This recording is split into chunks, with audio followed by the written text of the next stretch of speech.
نحمده ونصلي على رسوله الكريم أما بعد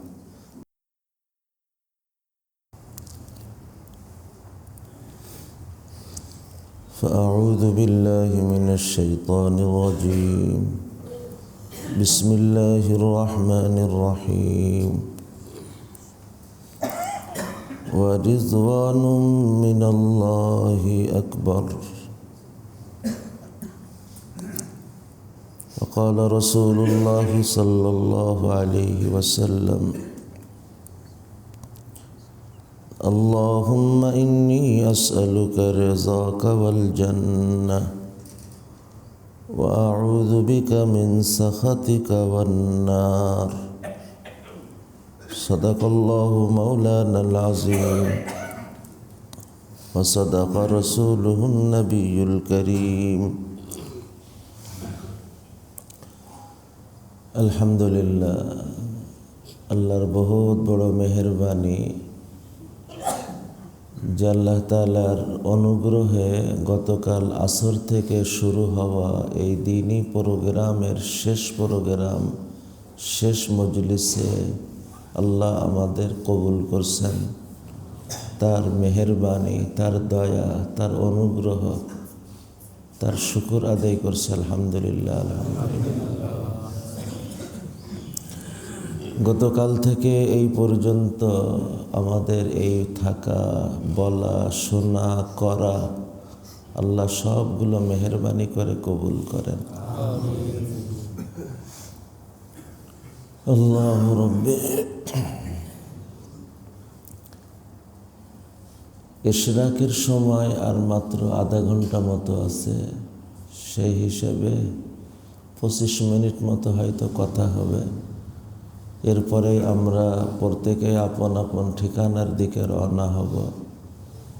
শেষ মুহূর্তে আমি আপনাদের খিদমতে খুব গুরুত্বের সাথে 6টা কথা আমি পেশ করতেছি। আল্লাহ কথাগুলো আমাকে, আমাদের সকলকে আমলে আনার তৌফিক দান করেন।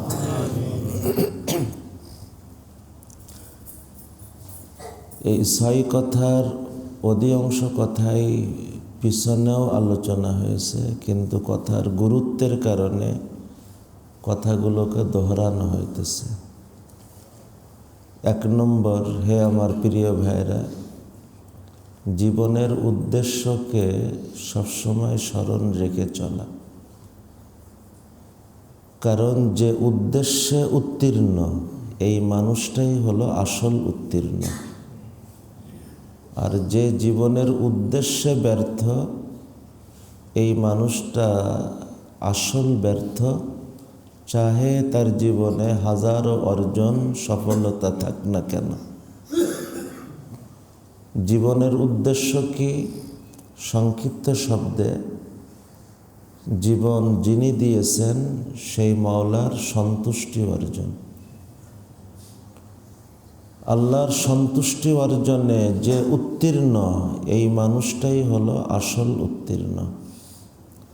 আর আল্লাহর সন্তুষ্টি অর্জনে যে ব্যর্থ, সে শুধু ব্যর্থ না, এতটা ব্যর্থ যে তার অস্তিত্বটাই ব্যর্থ।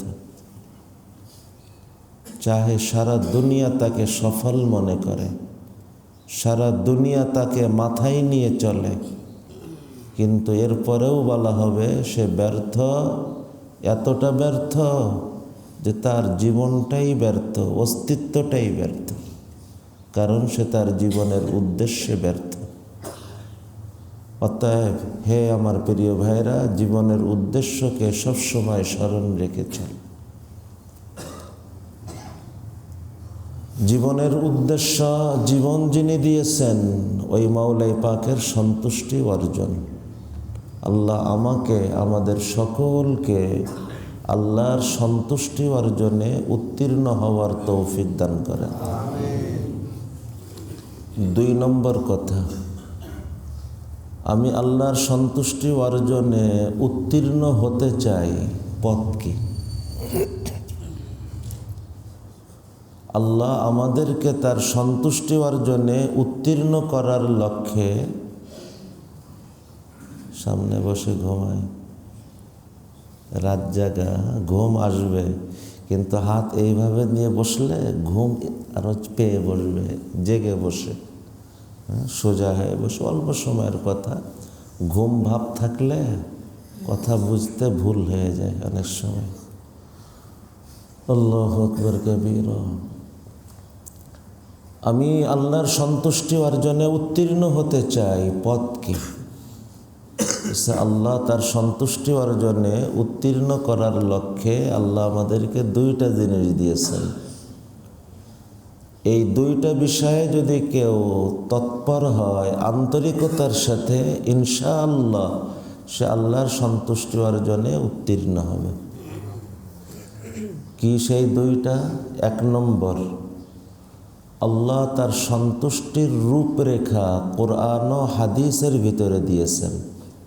অতএব আমাদের সবাইকে কোরআন ও হাদিসের সাথে সম্পর্ক নিবিড় থেকে নিবিড় করতে হবে।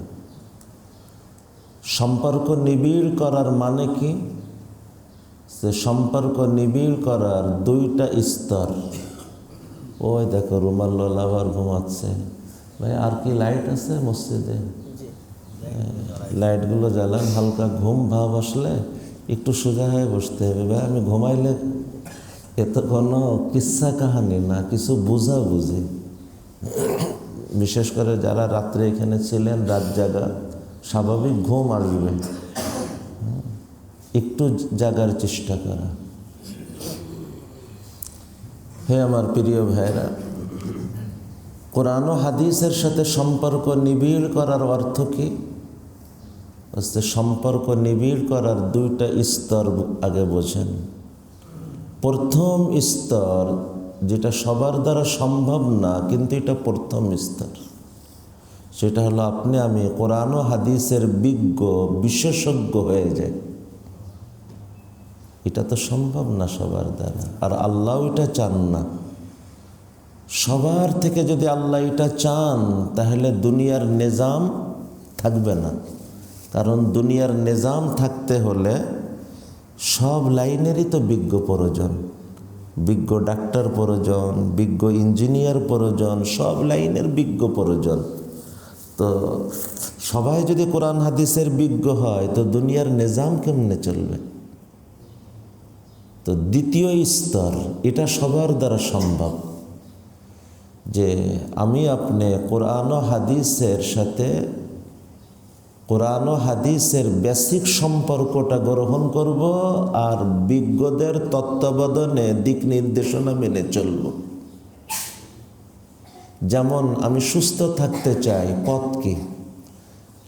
সুস্থ থাকার জ্ঞানে আমি বিজ্ঞ, বিশেষজ্ঞ ডাক্তার হয়ে যাই, এ তো সবার দ্বারা সম্ভব না। তো 2য় স্তর, সুস্থ থাকার বেসিক জ্ঞান গ্রহণ করো, আর এই লাইনের বিজ্ঞর দিক নির্দেশনা মেনে চলো। সেম কথা, আল্লাহর সন্তুষ্টি অর্জনে উত্তীর্ণ হতে চাই, তো সন্তুষ্টির রূপরেখা যে কোরআন ও হাদিসে, এই কোরআন ও হাদিসের বিজ্ঞ হয়ে যায়, অথবা কোরআন ও হাদিসের সাথে বেসিক সম্পর্ক গ্রহণ করে আমি বিজ্ঞর তত্ত্বাবধানে দিক নির্দেশনা মেনে চলার হয়ে যায়। বেসিক সম্পর্কের অর্থ কি? বেসিক সম্পর্কের অর্থ হলো,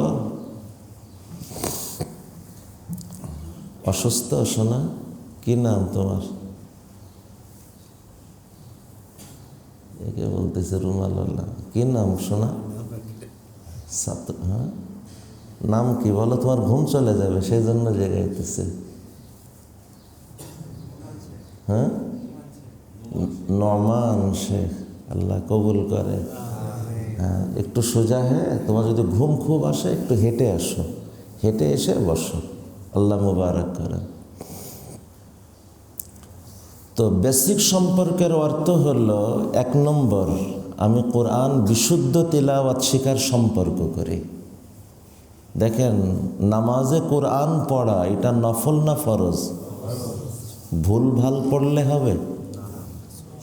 তো বিশুদ্ধ তিলাওয়াত শিখার সম্পর্ক। গতকাল রাত্রে কথা বলছিলাম, এ মহল্লায়, এ মসজিদেও আলহামদুলিল্লাহ কোরআন বিশুদ্ধ তিলাওয়াত শেখার উদ্যোগ আছে। প্রত্যেক মসজিদ ভিত্তিক উদ্যোগ হওয়া এবং মহল্লার সবাই এই উদ্যোগকে স্বাগত জানায়। শুধু প্রশংসা করা না, নিজে শরিক হওয়া, কোরআন শিখার ছাত্র হওয়া। তো বেসিক সম্পর্কের 1 নম্বর হলো, আমি কোরআন বিশুদ্ধ তিলাওয়াত শিখার সম্পর্ক গ্রহণ করি। 2 নম্বর, অল্প অল্প পরিমাণে হলেও কোরআন মুখস্থ করার ধারাবাহিকতা ধরে রাখে। দেখেন, কোরআন আলো, যে কোরআনকে সিনার ভিতরে নিবে, নেওয়ার মতো নিবে, আল্লাহ এর বরকতে তার সিনাকে আলোকিত করে দিবে। আমি একজন স্কুলে পড়া থেকে একটা ছাত্রকে জানি, 1 আয়াত 2 আয়াত করে মুখস্থ শুরু করছে। ঢাকা ভার্সিটি পড়াকালীন সে পুরা 30 পারা কোরআনের হাফেজ হয়ে গেছে এবং ঢাকা ভার্সিটির ছাত্রকালীন সে রমজানে তারাবি শোনাইছে। 1 আয়াত 2 আয়াত করে মুখস্থ করে স্কুল লাইফ থেকে। যখন একটু সুযোগ পায়, বন্ধ হয়, একটু বেশি করে। ঢাকা ভার্সিটিতে পড়া অবস্থায়, পড়া শেষ করে না, পড়া অবস্থায় তার পুরা 30 পারা কমপ্লিট এবং রমজান মাসে তারাবি শোনাইছে। আজকে আমাদের সমাজে একটা ধারণা যে 30 পারা হাফেজ হলে তো হবে, না হলে তার মোটেই কিছু করতে হবে না। এ ধারণা সঠিক না। যে 30 পারা করতে পারবে সে বড় সৌভাগ্যবান। আমি পারলাম না, আমি 20 পারা করি, 10 পারা করি, 5 পারা করি, 2 পারা করি, আধা পারা করি, যতটুক পারি ওটাকে গনিমত মনে করি। কোরআন আলো, যে কোরআনকে সিনার ভিতরে নিবে, নেওয়ার মতো নিবে, আল্লাহ তার সিনাকে আলোকিত করবেন, পরিণতিতে তার জীবনকে আলোকিত করবেন। বেসিক সম্পর্কের ধারায় 3 নম্বর, দৈনিক 1টা করে আয়াত, 1টা করে হাদিস বোঝার চেষ্টা ধারাবাহিকভাবে ধরে রাখা। দৈনিক 1টা করে আয়াত যদি কেউ বুঝতে থাকে, 1টা করে হাদিস বুঝতে থাকে, সময়ের সাথে সাথে সে কোরআন ও হাদিসের মূল বক্তব্য, মৌলিক বক্তব্য, বেসিক বক্তব্য সে বুঝে যাবে। হে আমার প্রিয় ভাইরা, তো বিশুদ্ধ তিলাওয়াত শেখার সম্পর্ক অল্প অল্প পরিমাণে হলেও মুখস্থ করার ধারাবাহিকতা ধরে রাখার সম্পর্ক। দৈনিক 1টা করে আয়াত, 1টা করে হাদিস হলেও ধারাবাহিকভাবে বুঝতে চেষ্টা করা, এই ধারাবাহিকতা ধরে রাখার সম্পর্ক। আর এইগুলো সব করব আমলের নিয়তে। তো ইনশাআল্লাহ কোরআন ও হাদিসের সাথে আমার সম্পর্ক আল্লাহ কবুল করবে। এটা ছিল, আমি সন্তুষ্টি অর্জনে উত্তীর্ণ হতে চাই। আল্লাহ কয়টা জিনিস দিয়েছেন? তার 1 নম্বর, কোরআন ও হাদিসের ভিতরে আল্লাহ তার সন্তুষ্টির রূপরেখা দিয়েছেন। অতএব ওই কোরআন ও হাদিসের সাথে আমার সম্পর্ক নিবিড় থেকে নিবিড় করা, নিবিড় করার অর্থও বলা হলো। 2 নম্বর, কোরআন ও হাদিসে আল্লাহ প্রদত্ত যে রূপরেখা দেওয়া হয়েছে, এই রূপরেখা যারা জীবনে ধারণ করছে, ওই ধারণ করা মানুষদের মধ্যে প্রথম সারির ধারণ করা, আল্লাহ নির্ধারিত প্রথম সারির ধারণ করা ব্যক্তিদের মধ্যে হতে আল্লাহ নির্ধারিত 4 শ্রেণীর উত্তীর্ণ মানুষকে জীবনের মাইল ফলক হিসেবে গ্রহণ করা। আমি কার মতো হতে চাই, এটা আল্লাহ আমার আপনার পরে ছেড়ে দেন নাই। আল্লাহ এটা নির্ধারণ করেছেন, যে তুমি কার মতন হবে, তোমার জীবনের মাইল ফলক কাকে বানাবে, এটা আল্লাহ অসম্ভব গুরুত্বের সাথে আমাদের সামনে পেশ করছেন। কি পরিমাণ গুরুত্বের সাথে! এই তথ্য আল্লাহ আমাদের সামনে দৈনিক ডর্জন বার সামনে উপস্থাপন করেন। একজন মানুষ রাত দিন 24 ঘন্টায় 1 রাকাত নফলও যদি না পড়ে, ফরজ, ওয়াজিব, সুন্নাতে মুআক্কাদা নামাজের মধ্য দিয়ে 32 রাকাত নামাজ পড়ে। এই 32 রাকাতের প্রত্যেক রাকাতে সূরা ফাতিহা সে নিজে পড়ে বা তার পক্ষে ইমাম পড়ে। এই সূরা ফাতিহার মধ্যে আল্লাহ সিরাতাল্লাযীনা আনআমতা আলাইহিম আমাদের দ্বারা বলাইতেছেন, মানে আল্লাহ ওই মানুষদের রাস্তার হিদায়াত আমাকে দেন। এখানে বলেন নাই কোরআনের রাস্তা, হাদিসের রাস্তা, এটা আগে বলা হয়ে গেছে কোরআন হাদিসের কথা। এখন সামনে বেড়ে আল্লাহ বলতেছেন, বলো ওই মানুষদের রাস্তা, ওই মানুষদের রাস্তার হিদায়াত দেন, মানে ওই মানুষদের রাস্তা আমার সামনে এনে দেন, তাদেরকে আমার জীবনের মাইল ফলক হিসেবে গ্রহণ করার তৌফিক দেন। কোন মানুষগুলি? আল্লাযীনা আনআমতা আলাইহিম, আল্লাহ যাদের পর আপনি নেয়ামত নাজিল করছেন, সেই নেয়ামত প্রাপ্ত মানুষগুলি কারা? আমাকে বের করতে হবে না, কোরআন সেটাও শোনাইতেছে আর এক জায়গায়, উলাইকাল্লাযীনা আনআমাল্লাহু আলাইহিম মিনান নাবিয়্যিন ওয়াস-সিদ্দীকিন ওয়াশ-শুহাদাই ওয়াস-সালিহিন। এই 4 শ্রেণীর উত্তীর্ণ মানুষ: নবীগণ, সিদ্দিকগণ, শহীদগণ, সালেহ নেক বান্দাগণ। এর মধ্যে নবী তো প্রথম নির্দিষ্ট, পরবর্তী যে 3 শ্রেণী, এই 3 শ্রেণীর মধ্যে প্রথম সারির প্রথম উত্তীর্ণ ব্যক্তি হলেন সাহাবাই কেরাম রিজওয়ানুল্লাহি আলাইহিম আজমাইন, যাদের ব্যাপারে আল্লাহ নিজে নবীর মাধ্যমে না, ডাইরেক্ট কোরআনে সরাসরি শোনাইতেছেন যে এনারা প্রত্যেকেই জীবনের উদ্দেশ্যে উত্তীর্ণ হয়ে গেছেন। জীবনের উদ্দেশ্য কি ছিল? আল্লাহর সন্তুষ্টি অর্জন। তো কোরআনে বলতেছেন রাদিয়াল্লাহু আনহুম ওয়া রাদু আন, আল্লাহ এনাদের পরে রাজি হয়ে গেছেন। রাজি হয়ে গেছেন মানে এনারা জীবনের উদ্দেশ্যে উত্তীর্ণ হয়ে গেছেন। এই উত্তীর্ণ মানুষগুলিকে তুমি তোমার জীবনের মাইল ফলক বানাও, এনারাই সিদ্দিকিন, শুহাদা, সালিহিনদের প্রথম সারি। তো আমি আপনি দৈনিক সূরা ফাতিহাতে যতবার বলি সিরাতাল্লাযীনা আনআমতা আলাইহিম, কেমন যেন ততবার বলি সিরাতান নাবিয়্যিন ওয়াস-সিদ্দীকিন ওয়াশ-শুহাদাই ওয়াস-সালিহিন। সাহাবায়ে কিরামের পরে তাবিঈন এবং তাবে তাবিঈনদের মধ্যে যারা আকাবির আসলাফ আইম্মায়ে মুজতাহিদিন বলেন, যে 2 যুগের ব্যাপারে সরাসরি নবীজি শোনাইতেছেন যে কিয়ামত পর্যন্ত পুরা জামানার মধ্যে সবথেকে সেরা সময় এই 2টা সময়, খায়রুল কুরুন বলে যেটাকে ব্যক্ত করা হয়েছে। তো সেই খায়রুল কুরুনের আকাবির যারা সাহাবায়ে কেরামের পথ ধরে চলছেন, হে আমার প্রিয় ভাইরা, একদিকে কোরআন ও হাদিসের সাথে সম্পর্ক নিবিড় করবে, অপরদিকে আল্লাহ নির্ধারিত এই উত্তীর্ণ মানুষকে জীবনের মাইল ফলক হিসেবে গ্রহণ করবে। তো আল্লাহ আমার আপনার জীবনের উদ্দেশ্য আল্লাহর সন্তুষ্টি অর্জনের রূপরেখাও সামনে পেশ করবেন, উত্তীর্ণ হওয়ার পথও দেখাই দিবেন। শুধু দেখাবেন না, আল্লাহ মেহেরবান হন, ইনশাআল্লাহ উত্তীর্ণ করে দিবেন। আল্লাহ আমাদের সবাইকে উত্তীর্ণ করেন। তো আজকে যে 5টা কথা বলতে চেয়েছিলাম, তার 1 নম্বর কথা ছিল জীবনের উদ্দেশ্যকে স্মরণ রাখা, কখনো ভুলে না যাওয়া। 2 নম্বর, জীবনের উদ্দেশ্যে উত্তীর্ণ হওয়ার জন্য এই 2টা বিষয়কে সবসময় সামনে রেখে চলা। কোরআন ও হাদিসের সাথে সম্পর্ক নিবিড় করা, আল্লাহ নির্ধারিত ওই 4 শ্রেণীর উত্তীর্ণ মানুষকে জীবনের মাইল ফলক বানানো। তো জীবনের মাইল ফলক বানাইতে হলে তাদেরকে পড়তে হবে, তাদেরকে জানতে হবে। অতএব নবী, সাহাবাই কেরাম, আসলাফ ও আকাবিরের জীবনী বেশি করে পড়ো।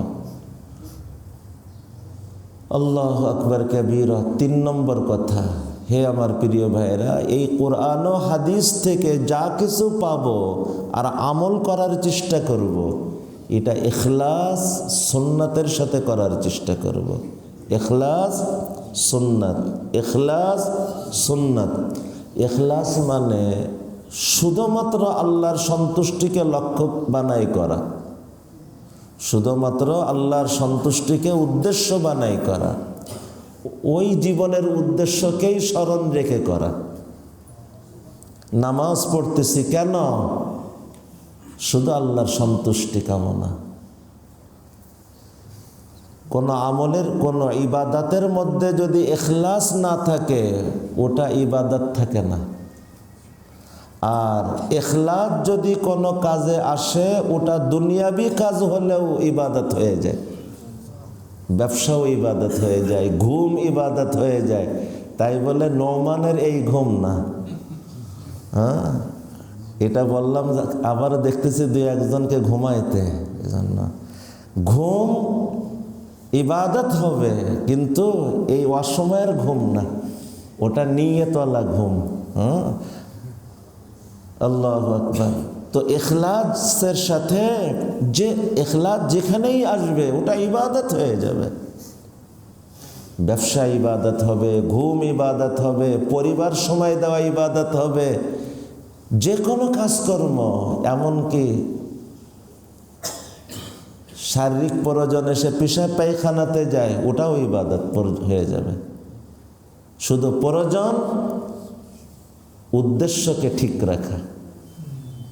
হে আমার প্রিয় ভাইয়েরা, আসলে আল্লাহ আমাদেরকে দুনিয়া বৈরাগী হতে বলেন না, শুধু একটা কথা বলেন, তুমি করো, কিন্তু বলো তো তুমি যা কিছু করতেছ, যা দিয়ে করতেছ, কার থেকে পেয়ে করতেছ? যে চোখ দিয়ে দেখে করতেছ, চোখটা কার থেকে পাওয়া? যে জবান দিয়ে করতেছ, ওই জবানটা কার থেকে পাওয়া? যে মেধা দিয়ে করতেছ, মেধাটা কার থেকে পাওয়া? এইভাবে চলতে থাকো, সবটার উত্তর একই হবে, আল্লাহ থেকে, আল্লাহ থেকে, আল্লাহ থেকে। বাবারে, তুমি দুনিয়া করো, নিষেধ নাই, খুব করো, সব কিছু যে মাওলার থেকে পেয়ে করতেছ, শুধু ওই মাওলাকে স্মরণ রেখে করো, মাওলাটাকে উদ্দেশ্য বানাই করো, তাকে ভুলে যেয়ে করো না, তাকে হারিয়ে ফেলে করো না। তুমি যদি তাকে শুধু স্মরণ রেখে উদ্দেশ্য করে করতে পারো, তুমি দুনিয়া করবে, আল্লাহ ওই দুনিয়াকে আখিরাত বানাই কবুল করবে। ইখলাস। দ্বিতীয় শব্দটা ছিল সুন্নাত। হে আমার প্রিয় ভাইয়েরা, যে জীবন সুন্নাতের পরে উঠাবে, এই মানুষটা আখিরাতে নবীজির সঙ্গী হওয়ার সুযোগ পাবে। আলমারউ মা মান আহাব্বা, মান আহাব্বা সুন্নতি ফাকাদ আহাব্বানি ওয়া মান আহাব্বানি কানা মাই ফিল জান্নাহ। আর ওই যে জীবনের উদ্দেশ্য ছিল আল্লাহর সন্তুষ্টি পাওয়া, তো সে জীবনের উদ্দেশ্যে উত্তীর্ণ হবে, এতটা উত্তীর্ণ হবে, সে আল্লাহকে পাবে, এতটা পাবে, সে যেমন আল্লাহকে পেতে চায়, আল্লাহও তাকে পেতে চায়। ভাবতে তো নেশা লাগে। সে আল্লাহকে পাবে, এত পাওয়া পাবে, আমি যেমন আল্লাহকে পেতে চাই, আল্লাহ আমাকে, ওই বান্দাকে পেতে চায়। এতটা ভালোবাসে, ছোট বড়কে চায়, বড় ছোটকে চায়, মহাব্বতের চাওয়া এটা। হে আমার প্রিয় ভাইয়েরা, এখানেই আমি উদাহরণ দিয়ে শুনিয়েছিলাম, যতটুকু মনে পড়ে, এখানে 10 জন কি 100 জন মানুষের উপস্থিতিতে যদি কাউকে দেখতে আপনার সবথেকে প্রিয়জনের সাথে হুবাহু মিল লাগে, চোখ লেগে যায় না? চারিদিক থেকে আসা আওয়াজের মধ্যে কোনো একটা কণ্ঠ আপনার প্রিয়জনের সাথে মিলা কণ্ঠ যদি হয়, কান ওই আওয়াজের দিকে লেগে যায় না? বলেন তো, গোটা সৃষ্টি জগতের মধ্যে আল্লাহর কাছে সবথেকে প্রিয় ব্যক্তিকে? নবীজি সাল্লাল্লাহু আলাইহি ওয়াসাল্লাম। হে আমার প্রিয় ভাইরা, শত মানুষের মধ্যে প্রিয়জনের সাথে মিলা চেহারা, চোখ লেগে যায়। শত আওয়াজের মধ্যে প্রিয়জনের সাথে মিলা কণ্ঠ, কান লেগে যায়। হে আমার প্রিয় ভাইয়া, হাজারো লাখো জীবনের ভিড়ে প্রিয় রসুলের সাথে মিলা জীবন, মাওলাই পাকের দয়ার নজর লেগে যায়, মাওলাই পাকের ভালোবাসার নজর লেগে যায়, মাওলাই পাকের নজরে করম লেগে যায়। আমি যে আল্লাহকে চাই, ওই আল্লাহ তার রসুলের সাদৃশ্যতার কারণে আল্লাহ ওই বান্দাকেও চাওয়া শুরু করে। কোরআনে কথা বলছে, ইউহিব্বুকুমুল্লাহ, ইউহিব্বুকুমুল্লাহ। তো ইখলাস সুন্নাত, দৈনিক একবার করে হলেও দোয়া করা, আল্লাহ আমার ভিতরকে আমার রসুলের ভিতরের মতো সাজায় দেন, আল্লাহ আমার বাহিরকে আমার রসুলের বাহিরের মতো বানায় দেন, আল্লাহ রসুলের সাজে সাজায় দেন মাওলা। কখনো একটু খুলে খুলে বলা, আল্লাহ আমার জবানকে রসুলের মতো পবিত্র জবান, নুরানি জবান বানায় দেন, আল্লাহ আমার দৃষ্টিকে নবীজির মতো পবিত্র দৃষ্টি, নুরানি দৃষ্টি বানায় দেন, কল্যাণের দৃষ্টি বানায় দেন, আল্লাহ আমার ভাবনাকে নবীজির মতো পবিত্র, নবীজির মতো নুরানি ভাবনা, কল্যাণময় ভাবনা বানায় দেন মাওলা। জি, কয়টা কথা হলো? মোট তিনটে হলো। জীবনের উদ্দেশ্য উত্তীর্ণ হওয়ার জন্য দুইটা কথা। 3 নম্বর, ওই কোরআন ও হাদিস থেকে পাওয়া প্রতিটি আমল ইখলাস ও সুন্নাতের সাথে করা। 4 নম্বর কথা, হে আমার প্রিয় ভাইরা, কোরআন ও হাদিসের প্রতিটি কথা খুব গুরুত্বের সাথে গ্রহণ করব। বিশেষ করে 2টা শব্দ বড় মজবুতির সাথে ধরে রাখার চেষ্টা করব। এক হলো পবিত্র জীবন, তাকওয়া, গুনাহমুক্ত জীবন। 2 আখলাক, আখলাকের জীবন, ভদ্রতাপূর্ণ জীবন, পবিত্র জীবন। গতকাল রাত্রেও সংক্ষেপে বলছিলাম, হে আমার প্রিয় ভাইয়েরা, যে পবিত্রতার সাথে আমল করে আল্লাহ তার নেকিকে মহানেকির রূপ দিয়ে দেয়। একজন জবান দিয়ে মিথ্যাও বলে, জিকিরও করে, হাজার হাজার বার জিকির করে সে যতটুক না আগাবে, জবান পবিত্র রেখে 2-5 বার আল্লাহ বলবে, 1000 বার আল্লাহ বলা মানুষকেও টপকায় আগায় যাবে। পবিত্রতায় যে যত উন্নত, আল্লাহর কাছে সে তত উন্নত। পবিত্র পবিত্র পবিত্র ব্যাপক শব্দ।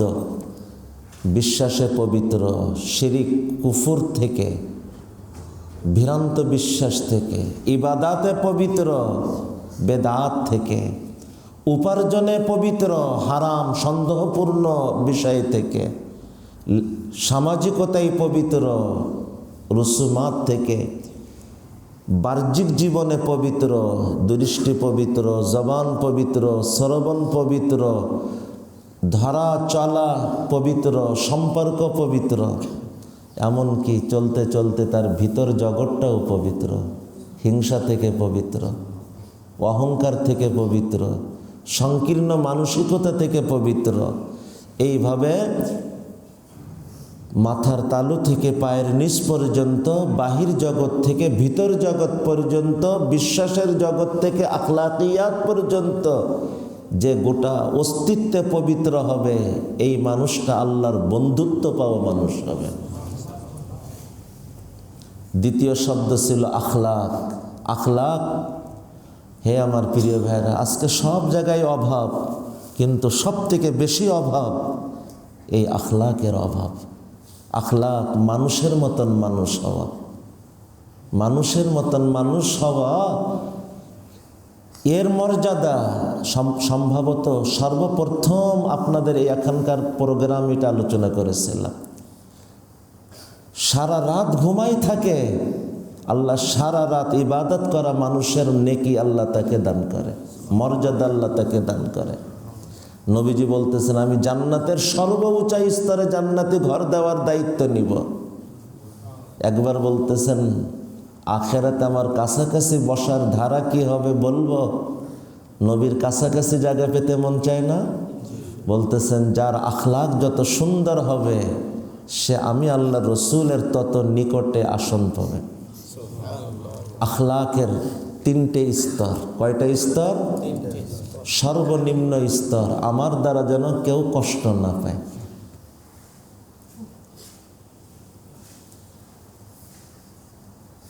মধ্যম স্তর, আমার দ্বারা কেউ কষ্ট তো পাবেই না, আমি সবার জন্য নিরাপদ মানুষ হব, জানে মালে মান সম্মানে, বরং আমি সবার জন্য উপকারে আসা মানুষ হব। মানুষের উপকারে তো আল্লাহ তার উপকারে, মানুষের কল্যাণে তো আল্লাহ তার কল্যাণে। তৃতীয় স্তর, সর্বসেরা স্তর, আমি সবার জন্য নিরাপদ, আমি সবার জন্য কল্যাণকামী, এমনকি যে আমাকে আঘাত দেয় আমি তারও কল্যাণকামী। ভাইরা আমার, যে আমার সাথে ভালো, আমি যদি তার সাথে ভালো হই তো এটা আমার কি বিশেষত্ব? সারা দুনিয়ায় তো তার সাথে ভালো হয়। হ্যাঁ, যে আমার সাথে মন্দ, আমি যদি তার সাথে ভালো হতে পারি এটা হলো আমার ভালো হওয়ার প্রমাণ।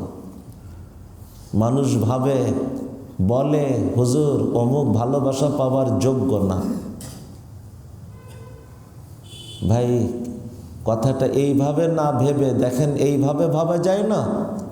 কে ভালো ব্যবহার পাওয়ার যোগ্য এটা আমার দেখার না, আমি ভালো ব্যবহার করার যোগ্য কি না এটা আমার দেখার। অমুক ভালো ব্যবহার পাওয়ার অযোগ্য, এটা যদি তার মন্দের প্রমাণ হয়, আমি যে ভালো ব্যবহার করার অযোগ্য, এটা কি আমার মন্দের প্রমাণ না? সে ভালো ব্যবহার পাওয়ার অযোগ্য, এটা যদি তার মন্দের প্রমাণ হয়, আমি যে ভালো ব্যবহার করার অযোগ্য, এটাও তো আমার মন্দের প্রমাণ। অতএব কে ভালো ব্যবহার পাওয়ার যোগ্য আমি ভাবব না, আমি ভালো ব্যবহার করার যোগ্য কি না এটা আমি ভাবব। আর এই ভালো ব্যবহার পথে ঘাটে কখনো কখনো যাদের সাথে দেখা সাক্ষাৎ, এই জায়গার ভালো ব্যবহারও ভালো ব্যবহার, কিন্তু আসল ভালো ব্যবহার সবসময়ের সম্পর্ক যে জায়গায়, ঘরে বাবা মার সাথে, স্ত্রীর সাথে, সন্তানের সাথে, সহকর্মীদের সাথে, অধীনস্থদের সাথে, প্রতিবেশীদের সাথে, এই জায়গাতে যে ভালো, এই মানুষটাই হলো আসল ভালো। আল্লাহ আমাদেরকে কবুল করেন। কয়টা হলো? 5 নম্বর। সময়ও শেষ, 50 পর্যন্ত ছিলাম, 1-2 মিনিটে কথা শুনে নেন, ইশরাকের সময় মাত্র হলো। হে আমার প্রিয় ভাইরা, আল্লাহ এই সব কাজগুলো এবং জীবনের সব দায়িত্বে আমি সচেতন থাকব। দায়িত্ব পালনে আমি সজাগ, সচেতন, আন্তরিক, কিন্তু সব কিছুর পরেও আল্লাহ আমাকে যে অবস্থায় রাখবে আমি আল্লাহর পরে খুশি থাকব, কৃতজ্ঞ থাকব। সন্তান মানুষ করতে আমি চেষ্টাই ত্রুটি করব না, কিন্তু শেষে সন্তান যে অবস্থায় থাকে আমি আল্লাহর পরে অভিযোগ করব না, আমি খুশি থাকব। আমি হালাল উপার্জনে অনেক চেষ্টা করব, দায়িত্ব পালন করব, কিন্তু শেষ অবস্থা যেমনই হোক আমি কোনো অভিযোগ রাখব না অন্তরে, আল্লাহর পরে খুশি থাকব, কৃতজ্ঞ থাকব। সুস্থ থাকার জন্য আমি চেষ্টা তো করব, কিন্তু শেষ যে অবস্থায় থাকি না কেন আমি আল্লাহর পরে অভিযোগ উঠাবো না কখনো, আমি সর্ব অবস্থায় কৃতজ্ঞ থাকব, খুশি থাকব। লাভ কি হবে? যেহেতু সময় কম, কথা কি খুলে বলার মৌকা না। 1 নম্বর, আমি আল্লাহর পরে সর্ব অবস্থায় খুশি, তো আল্লাহও আমার পরে খুশি। এটা হল সবথেকে বড় পাওয়া, প্রথম সেই পাওয়া। আমি তারপরে খুশি, তো তিনিও আমার পরে খুশি। 2 নম্বর কথা, কি পরিমাণ খুশি? কাছে এত সময় যে আলোচনাগুলো করছি, সেই আলোচনার বরকত হলো আল্লাহ আমাকে জান্নাতি জীবন দেবে। আর সর্ব অবস্থায় আমি আল্লাহর পরে খুশি, সর্ব অবস্থায় আমি আল্লাহর পরে কৃতজ্ঞ। আমি শুধু জান্নাতি জীবন পাবো না, জান্নাত উদ্বোধনের মেহমান হওয়ার সুযোগ পাবো। এক হলো জান্নাতি হওয়া, এক হলো শাস্তি পেয়ে জান্নাত পাওয়া, 2 হলো শুরু থেকেই জান্নাত পাওয়া, আর এক হলো জান্নাত উদ্বোধনের মেহমান হতে পারা।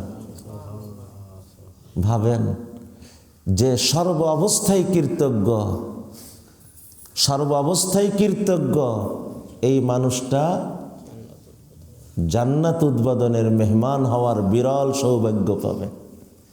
আল্লাহ আমাদেরকে কবুল করেন। 5টা হলো।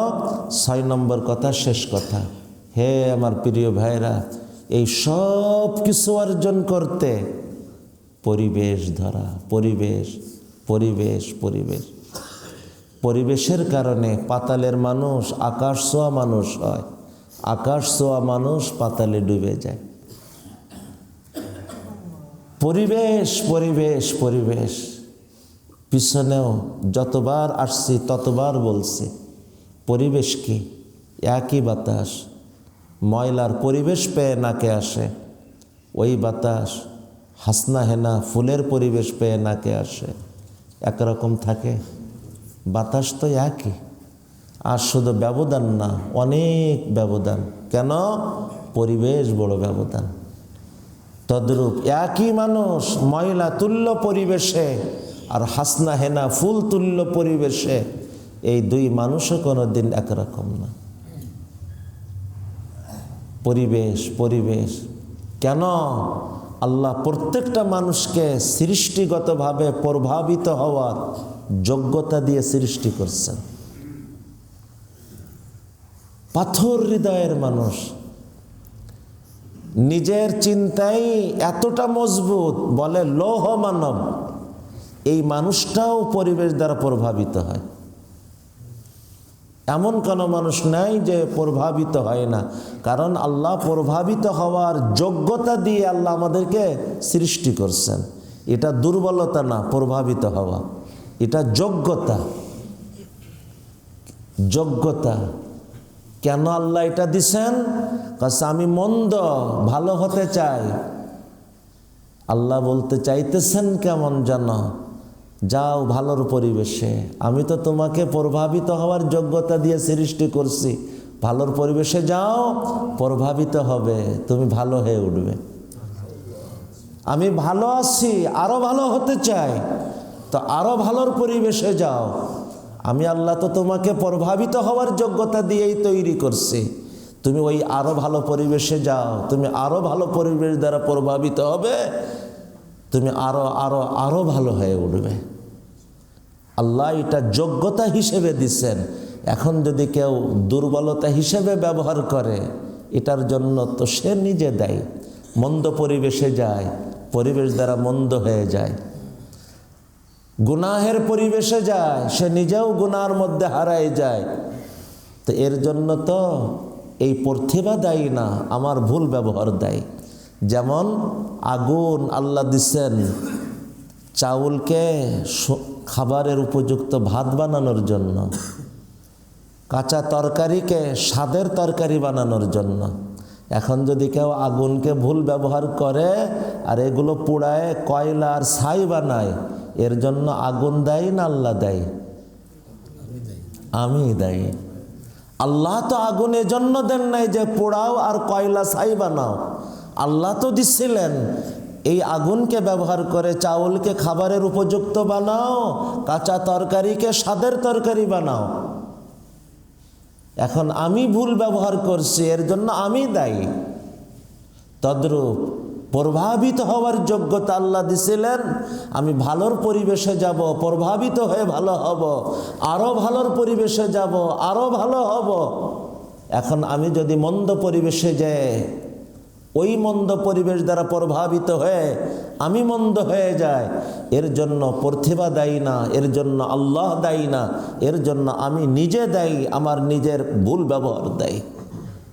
তো সংক্ষেপভাবে এই 6টা কথা বলা হলো। সময়ও 6 মিনিট বেশি হয়ে গেল, কথাও 6টা, সময়ও 6 মিনিট বেশি হয়ে গেছে। আল্লাহ কথাগুলো বুঝার, আমলে নেওয়ার তৌফিক দান করেন। আল্লাহ আমাদের সবাইকে কবুল করেন। দুরূদ শরীফ পড়ি একবার, আল্লাহুম্মা সাল্লি আলা সাইয়্যিদিনা মাওলানা।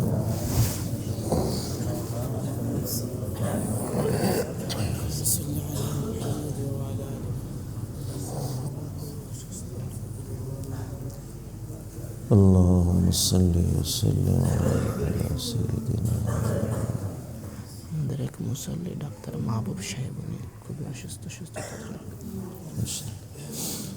আল্লাহ, এই মসজিদের একজন বিশেষ মুসল্লি ডাক্তার মাহবুব সাহেব অসুস্থ। ওনার সুস্থতার জন্য সবার কাছে দোয়া চাওয়া হয়েছে। আমরা ওনার জন্য, সবার জন্য দোয়া করব ইনশাআল্লাহ। আলহামদুলিল্লাহি রাব্বিল আলামিন,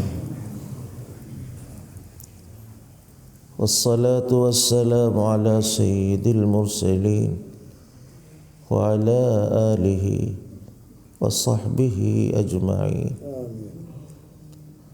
মাওলাই করিম, আমাদের সমস্ত ভুল ত্রুটিগুলি আল্লাহ দয়া করে মাফ করে দেন। আল্লাহ আমাদের সমস্ত ভালো কাজগুলি দয়া করে কবুল করে নেন। ইলাহুল আলামিন, জীবনের উদ্দেশ্য আপনার সন্তুষ্টি অর্জন। আল্লাহ আমাদের সকলকে উত্তীর্ণ করে দেন। আল্লাহ, আপনার সন্তুষ্টি অর্জন ছাড়া এই জীবনের কোনো মূল্য নাই। আল্লাহ, আপনার সন্তুষ্টি পাওয়া ছাড়া এই জীবনের তো কোনো মূল্য নাই। আল্লাহ, আপনি আমাদের পরে রাজি হয়ে যান। আল্লাহ, আপনি আমাদের পরে রাজি হয়ে যান। আল্লাহ, কোরআন ও হাদিসের সাথে আমাদের সম্পর্ক নিবিড় থেকে নিবিড় করার তৌফিক দান করে। মাওলা, আপনার নির্ধারিত ওই 4 শ্রেণীর উত্তীর্ণ মানুষদেরকে জীবনের মাইল ফলক হিসেবে গ্রহণ করার তৌফিক দান করে। আল্লাহ, সমস্ত আমাল, বরং সমস্ত কাজকর্মকেও আল্লাহ ইখলাসের সাথে, সুন্নতের সাথে করার তৌফিক দান করেন মাওলা। আল্লাহ, আমাদের ভিতরকে নবীজির ভিতরের মতো সাজিয়ে দেন মাওলা। আমাদের বাহিরকেও নবীজির বাহিরের মতো বানিয়ে দেন মাওলা। আল্লাহ, আর কোনো সাজ দেখতে চাই না মাওলা, নবীর সাজে আমাদেরকে সাজিয়ে দেন। আল্লাহ, নবীওয়ালা চিন্তা বানানোর তৌফিক দেন। নবীওয়ালা মানসিকতা গ্রহণ করার তৌফিক দেন। নবীওয়ালা জিন্দেগি আল্লাহ আমাদেরকে নসিব করেন। আল্লাহ, তাকওয়া আখলাকের মানুষ হওয়ার তৌফিক দেন। তাকওয়াওয়ালা জীবন, পবিত্র জীবন আমাদেরকে দান করেন। আল্লাহ, আমাদের জবানগুলি পবিত্র বানায় দেন, কল্যাণের জবান বানায় দেন, নুরানি জবান বানায় দেন।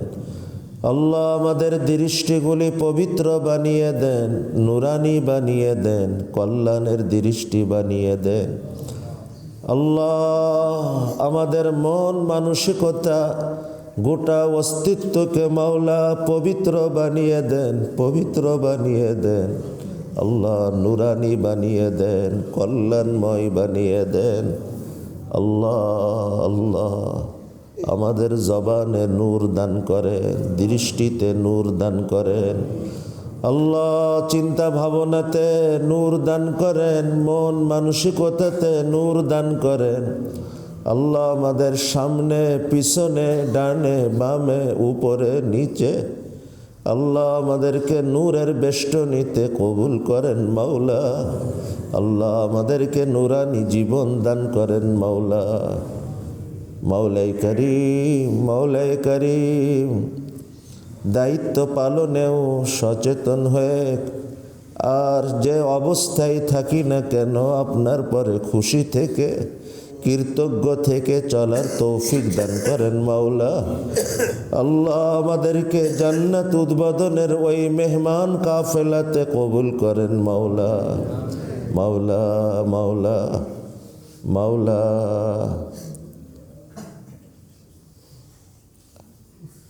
কার কি প্রয়োজন মাওলা, কার কি চাওয়া মাওলা, কার কি আকাঙ্ক্ষা, সবই তো আপনার জানা।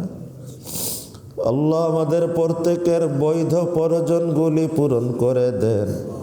আল্লাহ আমাদের প্রত্যেকের বৈধ চাওয়াগুলো দিয়ে দেন। আল্লাহ আমাদের প্রত্যেকের অন্তরের নেক স্বপ্নগুলি কবুল করে নেন। আল্লাহ আমাদের অসুস্থদেরকে সুস্থ করে দেন। বিশেষ করে মাওলা ডাক্তার মাহবুব সাহেবকে পরিপূর্ণ সুস্থ করে দেন, দ্রুত সুস্থ করে দেন। আল্লাহ স্থায়ী সুস্থ করে দেন মাওলা। আল্লাহ আমাদের জানার বাহিরে সকল অসুস্থদেরকে সুস্থ করে দেন। ঋণগ্রস্তদেরকে ঋণ পরিশোধের ব্যবস্থা করে দেন। পারিশানওয়ালাদের পারিশানি দূর করে দেন। আল্লাহ আমাদের দুনিয়াকেও সুন্দর করে দেন, আখিরাতকেও সুন্দর করে দেন। মাওলাই করিম, এই মুহূর্তে যেমন একসাথে বসিয়েছেন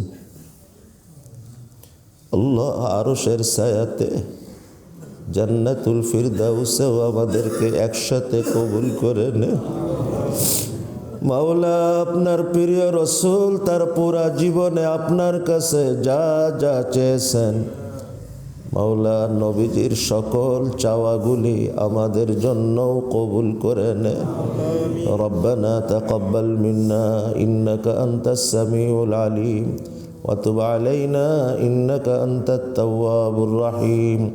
সুবহানা রাব্বিকা রাব্বিল ইজ্জাতি আম্মা ইয়াসিফুন ওয়া সালামুন আলাল মুরসালিন ওয়ালহামদুলিল্লাহি রাব্বিল আলামিন।